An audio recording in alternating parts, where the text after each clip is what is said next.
अजीज दोस्तों, अस्सलाम वालेकुम, नमस्ते, सत श्री अकाल, जय जिनेंद्रा, गुड आफ्टरनून।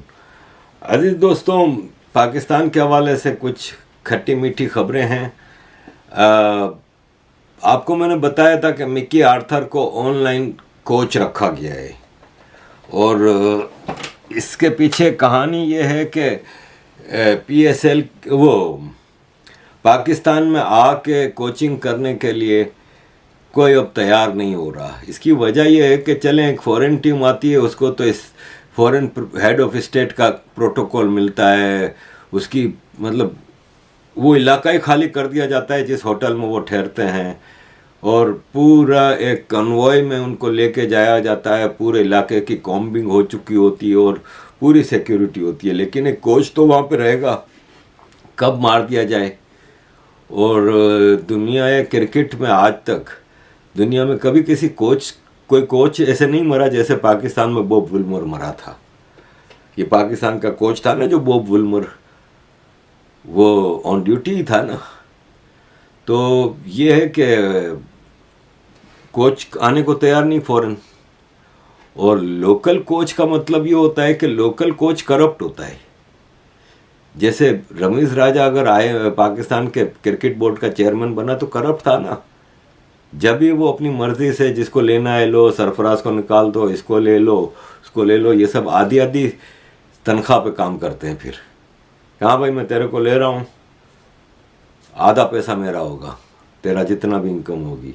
अब एक खिलाड़ी को पता है कि मैं बाहर बैठा हूँ, कुछ भी नहीं कमा रहा, कम से कम आधा तो मैं कमा रहा हूँ, और हो सकता है परफॉर्मेंस दे के आगे पक्का भी हो जाऊँ। इस तरह ये सारे घपले लोकल कोच होगा वो भी यही करेगा।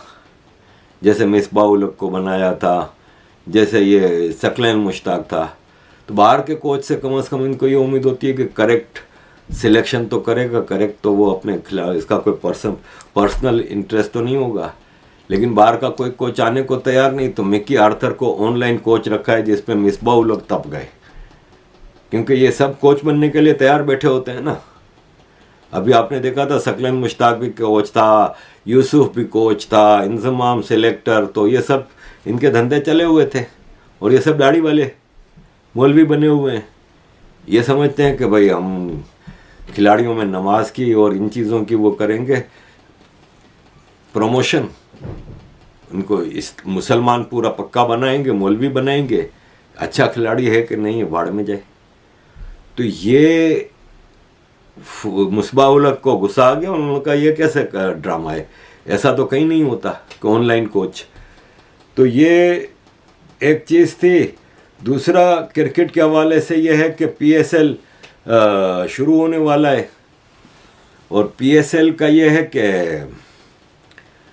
वैसे तो काफ़ी खिलाड़ियों ने, फॉरेन खिलाड़ियों ने आने का ऐलान किया है, उसमें ज़्यादातर वही हैं जिनको आईपीएल ने नहीं लिया है। और जो आईपीएल में जा रहे हैं वो पाकिस्तान आने का रिस्क भी नहीं ले रहे कि पीनट्स के लिए हम इधर आके क्या करेंगे, वो भी रिस्क इतना बड़ा। और पाकिस्तान में डेफिनेटली रिस्क है। अभी पीएसएल शुरू करने के लिए इन्होंने एक एग्जीबिशन मैच रखा था, एक कोयटा की टीम और एक पेशावर की टीम, और कोयटा के बख्टी स्टेडियम में मैच था। तो मैच के दौरान धमाका हो गया, मैच रोक दिया, सारे भागे खिलाड़ी। हालांकि खिलाड़ी सारे पाकिस्तानी थे, कोई फॉरेन प्लेयर नहीं था उनमें। सारे भागे, पवेलियन में छुप के बैठ गए। फिर वो धमाका क्लियर किया गया, और फिर जब सारा कुछ हो गया तो इसके बाद वापस मैच शुरू हुआ। तो अभी देखते हैं, आईपीएल शुरू होने से 2 हफ्ते पहले से खिलाड़ी आके प्रैक्टिस कर रहे होते हैं, टीम अंडरस्टैंडिंग शुरू हो जाती है। यहाँ पे अभी तक कोई आया वाया नहीं है, और अगर आ भी जाएंगे तो फिर वही होंगे जो वेले होंगे, जो बिल्कुल ही फारिग होंगे, जिनके पास कोई काम काज नहीं होगा, वो प्लेयर आएंगे और पाकिस्तान में क्रिकेट खेलेंगे। छोटी सी खबर एक और क्रिकेट के हवाले से, कि जावेद मियांदाद ने कहा है कि भारत ने एशिया कप पाकिस्तान से छीन लिया। एक्चुअली एशिया कप पाकिस्तान में होने वाला था, तो भारत ने कहा हम पाकिस्तान तो नहीं जाएंगे। तो अब एशियन क्रिकेट काउंसिल ने पाकिस्तान को कहा कि आप हैं मेज़बान, आप हैं होस्ट, आप हैं, लेकिन आप पाकिस्तान से बाहर कराएं इसको। अब इमारात में होने का संभावना है। अब पाकिस्तान ने धमकी दी है कि अगर भारत इस वजह से हमारा पाकिस्तान से कप छीन रहा है तो हम वर्ल्ड कप में नहीं आएंगे। तो भाई साहब, आपके बगैर वर्ल्ड कप हो जाएगा और बड़ा अच्छा हो जाएगा, ना आए आप, कोई ज़रूरत नहीं है। वैसे भी शायद आपको वीज़ा शीज़ा का मसला होगा। ये भारत है भाई। मुझे जिसको कि रॉ एजेंट और पता नहीं क्या क्या कहा जाता है, मुझे 3-4 महीने लगे। 4 से 5 बार तो मुझे इंटरव्यू के लिए बुलाया, स्क्रूटनी हुई, एक 10 किस्म के तो कागज़ मांगे तो जाके वीज़ा मिला था। ये उस्मान ख्वाजा ऑस्ट्रेलिया का प्लेयर है, ऑस्ट्रेलियन नेशनल है, ऑस्ट्रेलिया के लिए खेलता है। बदकिस्मती मेरी तरह इसकी भी थी कि पाकिस्तान में पैदा हो गया था।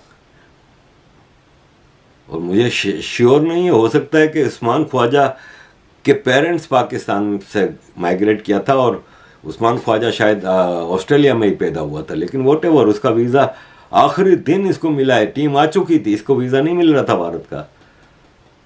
तो तुम लोग तो टेररिस्ट कंट्री हो भाई। वीज़ा में भी बड़े मसले होंगे, 6-6 महीने पहले वीज़ा जमा कराने पड़ेंगे तुम लोगों को। तो जावेद मियाँदाद को इस पर बड़ा गुस्सा आ गया कि इंडिया अगर नहीं आता पाकिस्तान तो भाड़ में जाए इंडिया, और गालम गलोच की। तो भाई साहब, ये जावेद मियाँदाद है ना, ये दाऊद इब्राहिम का समधी है। और Dawood Ibrahim after all one of the biggest terrorist of the world है। तो जावेद मियाँदाद अपने समधी से तो मिलता ही होगा ना, तो इंडिया से तो इसको नफरत जाहिर होगी।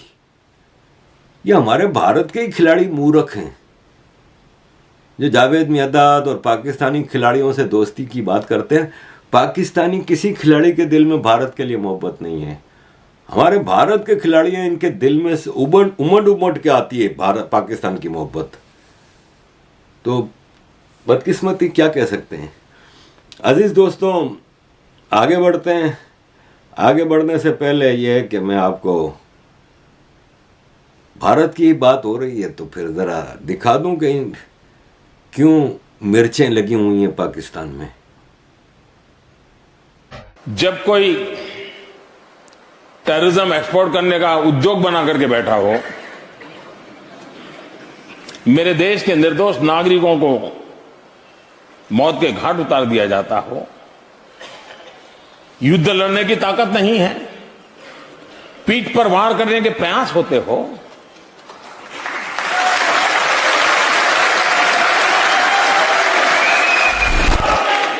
तो ये मोदी है,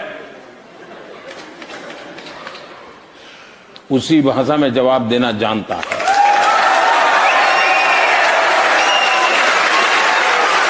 हमारे जवानों को टेंट में सोए हुए थे रात को, कुछ बुद्धि लाकर के उनको मौत के घाट उतार दे। आप में से कोई चाहेगा मैं चुप रहूं? क्या उनको ईंट का जवाब पत्थर से देना चाहिए कि नहीं देना चाहिए? और इसलिए सर्जिकल स्ट्राइक किया, और मुझे मेरी सेना पे गर्व है, मेरे जवानों पे गर्व है। जो योजना बनी थी उसको 100% तस्सू भर गलती किए बिना उन्होंने इंप्लीमेंट किया, और सूर्योदय होने से पहले सब वापस लौट के आ गए।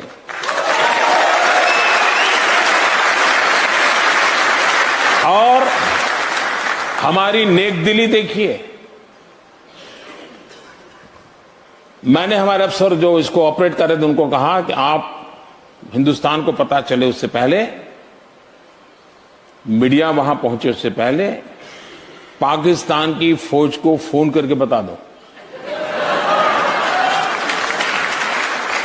कि आज रात हमने ये किया है, ये लाशें वहां पड़ी होगी, तुम्हें समय हो तो जाकर के ले आओ।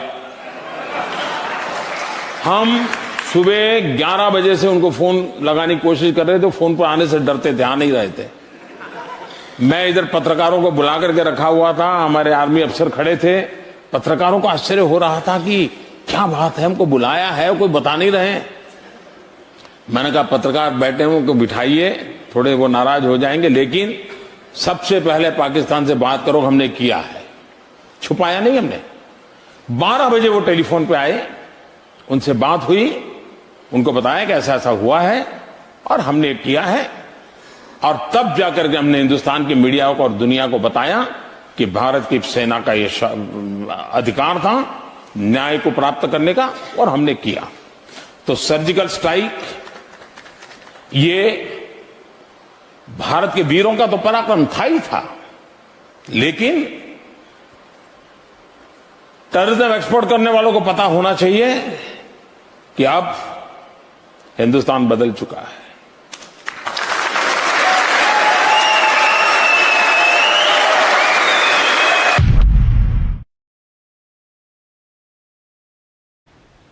इनके जो असल बिजनेस है टेररिज्म, उसका रास्ता बंद कर दिया है। अब वो मोदी जी ने इनको बता दिया है कि भाई साहब आप भूलिएगा नहीं, ये मोदी सरकार है, कांग्रेस सरकार नहीं है। कि 2008 में इतना बड़ा कांड होता है 26/11 को, और मनमोहन सरकार ने कहा कि बस हम क्रिकेट नहीं खेलेंगे पाकिस्तान के साथ। राहत फतेह अली खान इंडिया में गाता रहा गाने, जावेद शेख और सज्जल अली और पता नहीं कौन कौन पाकिस्तान की एक्टर्स वहाँ पे काम करते रहे, आतिफ असलम गाता रहा, ये सब वहाँ पे अमानत अली गाता रहा, सब गाते रहे, अपना पैसा कमाते रहे। अब ये नहीं हो रहा, तो मिर्चें तो लगनी है ना। वो राहत फतेह अली खान जो 1 महीने में में इतना कमाता था जो 10 साल में पाकिस्तान में नहीं कमाता, अब मिर्चें तो लगेंगी कि यार ये मोदी सरकार ने आके बेड़ा गर्क कर दिया। मोदी सरकार ने खाली टेररिज्म बंद नहीं किया, बाजा बजाया, बाजा, डीमोनेटाइजेशन। इस पे तो मैं 2 घंटे की वीडियो बना सकता हूँ। छोटे से मैं आपको समझाता हूँ कि हमारे कश्मीरी दोस्त थे बेल्जियम में, जब मैं रहता था तो मैंने पूछा कि नहीं, मैं जब लंदन था लेकिन राब्ते में था, तो जिनीवा में वो मुझे मिला, क्या नाम था, राजा ज़हीर। ये कश्मीर सेंटर ब्रसल्स जो ISI का था ना, मजीद तरम्बू का, उस पर 2000 यूरो पे काम करता था। तो जिनीवा आया तो मैंने कहा कि चल रही है आपकी दिहाड़ी? तो बोला नहीं, वो तो बंद हो गया। मैंने कहा क्यों? बोला अरे यार वो इंडिया में नोट नए आ गए ना। इंडिया में नए नोट का आपसे क्या ताल्लुक? बोला वो पाकिस्तान छाप के नोट दे रहा था ना इंडिया के, तो कश्मीर में सारा काम और भारत में जितना पैसा जिस चीज़ को देना था। अब जैसे एक मिसाल है कि किसी लिखारी को, चाहे वो राना हो, चाहे वो दूसरी मेली हो चंगेज़ खान की नस्ल वाली, या दूसरे जितने हैं, जो हिंदू भी ऐसे हैं इतने जो उस इकोसिस्टम का हिस्सा हैं, जो भारत पाकिस्तान से पैसे लेते थे, उनको पाकिस्तान छाप के नोट दे रहा था। मोदी जी ने सर्जिकल स्ट्राइक की, डिमोनेटाइजेशन की, और रातों रात जो नए नोट आ गए, इससे आम आदमी को डेफिनेटली तकलीफ हुई, लेकिन अरबों खरबों रुपया जो पाकिस्तान ने छाप के रखा था, और अरबों खरबों रुपया जो महबूबाओं को और पता नहीं किन किन को घरों में दीवार पूरी नोटों से भरी रहती थी, वो सब एक दिन में फारिग हो गए, क्योंकि वो तो अब जाके बैंक से चेंज नहीं करा सकते ना, कहाँ से कराएंगे? तो वो एक झटका था ना, उसने पाकिस्तान की टेररिज्म एक्सपोर्ट की पूरी जो एबिलिटी थी ना, वो ख़त्म कर दी। टेररिस्ट तो पैसे के लिए काम करता है ना, चाहे कश्मीर में करे, चाहे त्रिपुरा में करे, चाहे असम में करे, चाहे दिल्ली में करे। अब पैसा पाकिस्तान कहाँ से दे? क्योंकि वो नोट छापने की मशीन बनाई हुई थी, उससे तो वो नोट छाप के दे रहा था। अब वो सारा पैसा एक तो ज़ाया हो गया। अब आगे जिनको कमिट किया हुआ है कि आपको इतने लाख दूंगा, आपको इतने मिलियन दूंगा, आपको इतने करोड़ दूंगा, काम बंद हो गया, टेररिज्म रुक गई। फिर जो पुलवामा के बाद बालाकोट की जो एयर स्ट्राइक हुई, उसने तो बिल्कुल ही फारिग कर दिया ना। अब पाकिस्तान कोई बड़ा कांड कर नहीं सकता। कोशिशें अभी भी जारी हैं। रोज कभी जम्मू एंड कश्मीर से हथियारों की खेप पकड़ी जाती है, इन्फिल्ट्रेशन के लिए आने वाले आतंकवादियों को मार गिराया जाता है, पकड़ लिया जाता है। ये सब चीजें कंटिन्यूस चल रही हैं। लेकिन भारत की सिक्योरिटी फोर्स ने पूरा शिकंजा सख्त किया हुआ है। बड़े कांड के लिए भारत ने कह दिया कि हमले के लिए तैयार रहना। पैसों की कमी आ गई, पाकिस्तान की इकोनॉमी का फट्टा बैठ गया। अब मोदी जी ने एक नया घुसाया है, इंडस वाटर ट्रीटी। वैसे ही पाकिस्तान में जो 4 दरिया आते हैं ना, वो 1960 में नेहरू साहब की सरकार ने पाकिस्तान को सारा पानी दे दिया था।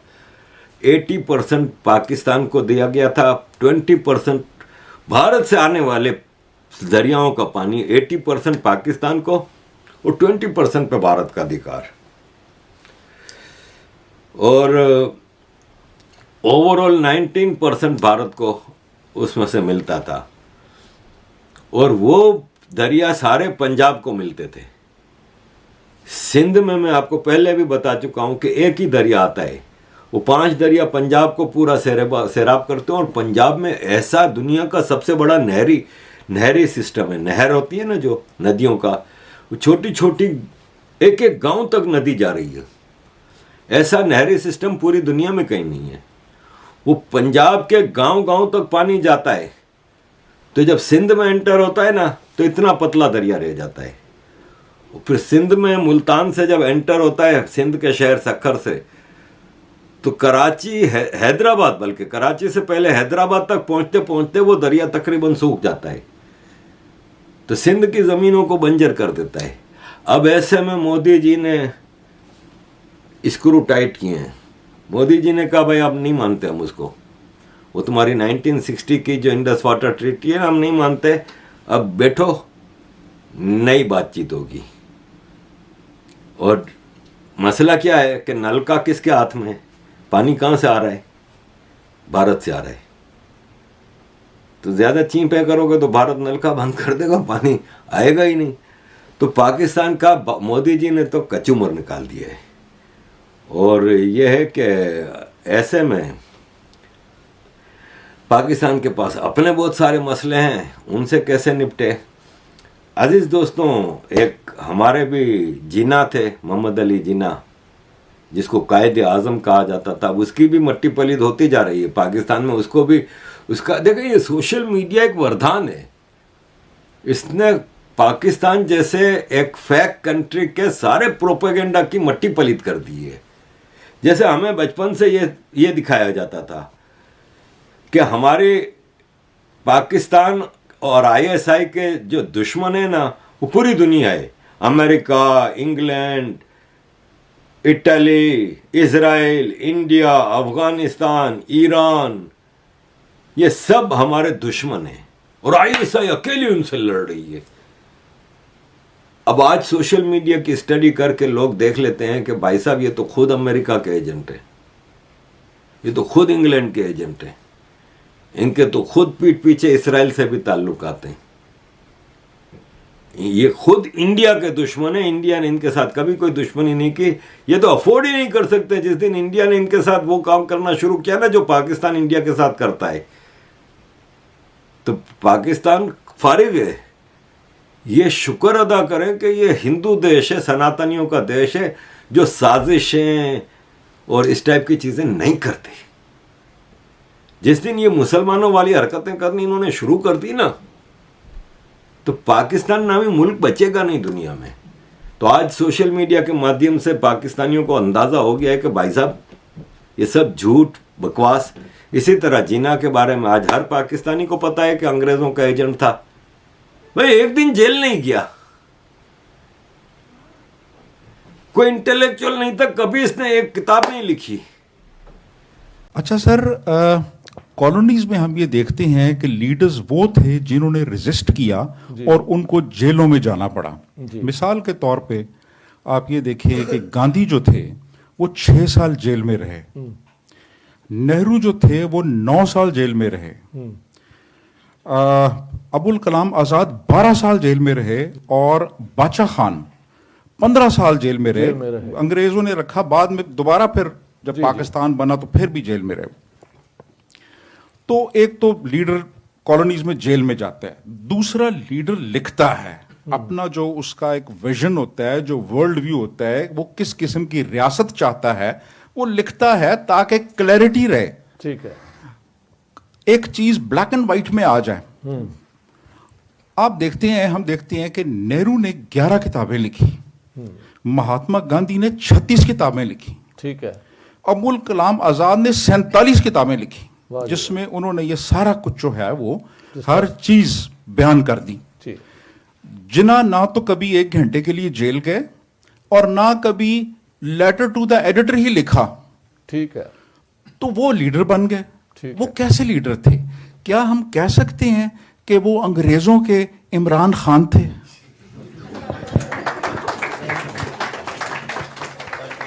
आपकी ये जो है ना कंक्लूजन, इस पे मुझे कोई इतराज नहीं।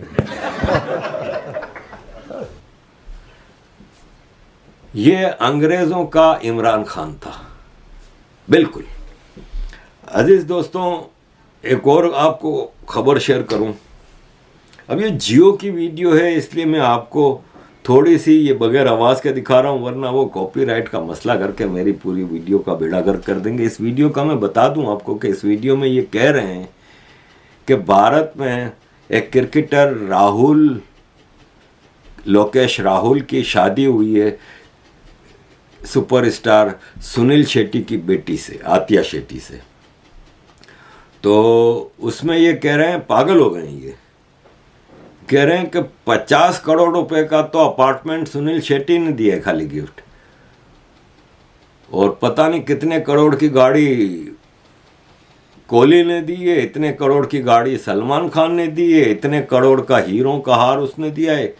ये लोग पगला गए हैं कि यार ये अंबानी की या अदानी की भी शादी नहीं है ये, कि उनकी बेटियों की शादी होती है तो ये दौलत की इतनी रेल पेल नजर आती है, लेकिन ये तो एक क्रिकेटर की, एक एक्टर की बेटी से शादी हो रही है, तो ये पगला गए हैं। तो ऐसे में फिर आपको पता है बड़े बड़े जालिम लोग बैठे होते हैं। तो ये हमारे एक दोस्त ने ये मीम बनाया है कि पाकिस्तान में उसकी शादी हुई है अपने शाहीन आफरीदी की, शाहीन आफरीदी की शादी शाहिद आफरीदी के बेटी से हुई है। तो हालांकि इन दोनों का कोई नाम आफरीदी है, तो आफरीदी बहुत बड़ा कबीला है पाकिस्तान के फाटा एरिया में, बहुत बड़ा कबीला है। या आफरीदियों ने और मैसूद कबीलों ने तो 1948 में कश्मीर में हमला किया था ना, विथ रेगुलर पाकिस्तान आर्मी वाले भी इनके साथ मिलके। तो 48 में इन्होंने ही तो कश्मीर पर हमला किया था, ये आफरीदी कबीला। इसके अलावा कश्मीर में जो टेररिज्म होती थी उसमें शाहिद आफरीदी का कज़न भी भारत की फौज ने उड़ा दिया था। खैर, तो ये रिश्तेदार नहीं है कि लोग मीम बना रहे हैं कि भाई बहन की शादी नहीं, इनका खून का रिश्ता नहीं है। खैर, तो शाहीन आफरीदी की शादी शाहिद आफरीदी की बेटी से हुई, तो ये किसी ने मीम बनाई है कि कोहली ने 5 किलो आटे का थैला गिफ्ट किया है। तो अजीज दोस्तों, बड़े हमारे भी जालिम भारत के लोग हैं जो, एनीवे आगे बढ़ते हैं। पाकिस्तान में नया बिल पेश हुआ है कोर्ट असेंबली में कि जो भी आर्मी के बारे में प्रोपेगेंडा करेगा, यानी सच भी बोलेगा, तो वो 5 साल की सजा, 5 साल की सजा अगर आप आर्मी के बारे में थोड़ा सा गलती से सच भी बोल देंगे तो। अजीज दोस्तों, एक और लॉ भी आया है, वो ये कि ये ऑलरेडी पाकिस्तान के कॉन्स्टिट्यूशन का हिस्सा है कि सेनेट ने एक रेजोल्यूशन पास किया है कि फेडरल शरिया कोर्ट को स्ट्रॉन्ग किया जाए और इसके अंदर जो वैकेंसीज हैं इसको पूरी की जाए। और इस रिजोल्यूशन में मुश्ताक अहमद ने कहा है कि पाकिस्तान के कॉन्स्टिट्यूशन के आर्टिकल 227 में ये लिखा है कि पाकिस्तान के जितने भी कानून हैं वो कुरान और सुन्ना की रोशनी में कानून बनेंगे सारे, यानी शरिया लॉ होगा मुल्क में। और पाकिस्तान में शरिया लॉ अब तक नहीं नाफिज किया गया, तो हम कॉन्स्टिट्यूशन के आर्टिकल 203C और 203F के बारे में आपसे बात कर रहे हैं कि फ़ौरन शरिया कोर्ट्स के जजिस जो फारिग जगह हैं उन पे जजिस उलमा को डाला जाए और सारे मौलवियों को नौकरियों पर रखा जाए और पाकिस्तान में शरिया लॉ को स्ट्रिक्टली इम्पोज किया जाए। ये एक पाकिस्तान ऑलरेडी शरिया है, लेकिन अब तो बिल्कुल ही शरिया की तरफ लेके जा रहे हैं। ये मुल्क को फारिग करने में कोई कसर नहीं छोड़ना चाह रहे। अच्छा है जल्दी जान छूटे। अजीज दोस्तों, इमरान खान के जो एक पाव 1.5 पाव वाले जो एटम बम बना के जो होम मिनिस्टर उस वक्त सिगार पीते थे शेख रशीद, उनको गिरफ्तार किया गया। तो इन्होंने थाना आपपारा, इस्लामाबाद का थाना है आपपारा थाने से ट्वीट कर रहे हैं सूटा मारते हुए। ये फैसिलिटीज इनको हासिल हैं। वो खाली इसको पहली रात जब जेल में रखा गया तो ये पुलिस वालों के गले लग के रोने लगा। वो फरौनियत जो थी ना इसकी, वो जो अहंकार, वो सब धरा का धरा रह गया। हालांकि अभी इनके साथ वो सलूक नहीं हुआ जो बलोच, पख्तून, मुहाजिर, सिंधियों के साथ होता है। ऐसे में मरियम नवाज भी आजकल खूब इनका बाजा बजा रही है।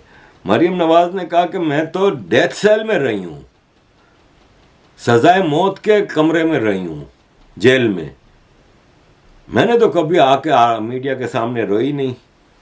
और ये तो 2-2 मिनट में रो रहे हैं।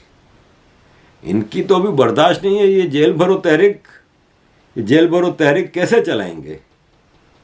तो अजीज दोस्तों, ये सारी सूरत हाल है। अब आखिर में मैं आपको इतना बता दूं कि पाकिस्तान में लोएस्ट फेडरल रिजर्व है, लोएस्ट वैल्यू ऑफ डॉलर हो चुकी है रुपए की। IMF की डिमांड मजबूरी में माननी पड़ रही है। बिजनेस और कारोबार तबाह है।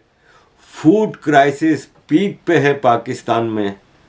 दवाइयों की, लाइफ सेविंग मेडिसिन्स की बिल्कुल शॉर्टेज है। बेरोजगारी टॉप पे पहुंच गई है। सारा टेक्सटाइल इंडस्ट्रीज बंद हो गई हैं। एनर्जी शॉर्टेज है। इलेक्ट्रिसिटी बिल्स आसमानों पे पहुंच गए हैं। पॉलिटिकल इनस्टेबिलिटी है, कोई पॉलिटिकल स्टेबिलिटी नहीं है। और अफगानिस्तान के साथ ताल्लुकात बिल्कुल ख़राब, भारत से ताल्लुकात बिल्कुल ख़राब, कोई इंफ्रास्ट्रक्चर पाकिस्तान में नहीं है। कोविड और दूसरी बीमारियां रोज़ फैल रही हैं। ड्रग्स की भरमार है। स्ट्रीट क्राइम्स और मर्डर और रेप बढ़ते जा रहे हैं। हायर एजुकेशन और ऑल एजुकेशन पुअर क्लास की है। ज़्यादातर लोग यूरोप और अमेरिका भाग रहे हैं। गर्ल लड़कियों के साथ डिस्क्रिमिनेशन टॉप पे है। रेडिकलाइजेशन युवा की टॉप पे है। बैगिंग बॉल ले के, भीख के टुकड़े ले के पूरी दुनिया में घूम रहे हैं। इंटरनेशनल क्रेडिबिलिटी ख़त्म है। न्यूक्लियर फैसिलिटीज़ की कोई भरोसा नहीं रहा है। जर्नलिस्ट कांस्टेंट अटैक के ऊपर हैं। और एथनिक क्लेंसिंग, शिया सुन्नी डिवाइड, बलोच, पख्तून, सिंधी, मुहाजिर, कश्मीरी, गिलगिती, बल्ती, पंजाबी फ़ौज के हाथों रोज़ गायब हो रहे हैं, रोज़ मर रहे हैं। ये मुख्तसर में आपको बता दिया कि पाकिस्तान की सूरत हाल है। ये सिख फैमिली है ननकाना साहब से। इन्होंने कहा कि हमारे ऊपर रेडिकल मुस्लिम्स ने हमला किया और सिख संगत पाकिस्तान की सरकार से पूछती है कि एक FIR तक भी हमारी दर्ज नहीं होती। हम जाएं तो कहाँ जाएं? हमारे लिए यहाँ पे ज़िंदगी अजाब बना दी गई है पाकिस्तान में। हालांकि ये हमारा भी देश है, हम जाएं तो कहाँ जाएं? तो अजीज़ दोस्तों, ये सिचुएशन है पाकिस्तान की। Thank you very much for all your support. Keep supporting.